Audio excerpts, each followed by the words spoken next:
This is the story of the man who was rejected by Facebook and Twitter. The man who ended up creating WhatsApp. This is the story of Brian Acton. Brian was a computer engineer from the US. Brian's career has been a great adventure. In the 1990s, Brian worked as a product tester at Apple. He also worked for Adobe Systems. In 1996, Brian was hired by Yahoo Incorporated. Brian was the 44th employee hired by Yahoo.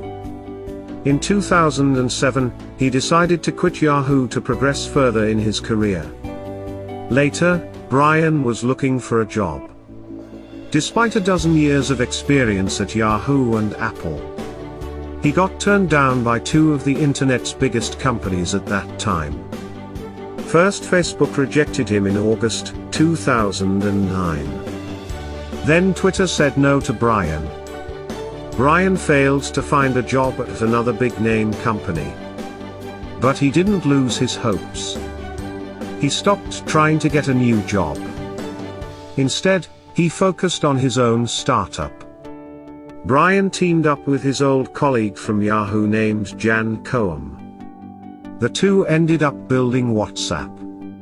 Soon WhatsApp became the biggest mobile messaging service in the world, overtaking Facebook's Messenger in the race.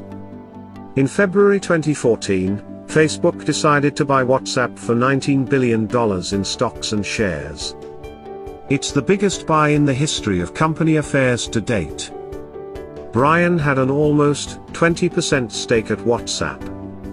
So when Facebook bought WhatsApp, Brian's net worth jumped to $3 billion. Brian's current net worth is $2.5 billion. Acton and his wife are known for their philanthropic work. The couple has donated over $1 billion in charities. Brian Acton is now 836th in world's billionaires list by Forbes. He was also ranked as the 120th wealthiest man in the United States of America. But imagine if he had given up after his rejection by Facebook and Twitter. Or imagine if he had stayed with his job at Yahoo. We wouldn't have any WhatsApp on our mobile. Brian is now running the Signal Foundation.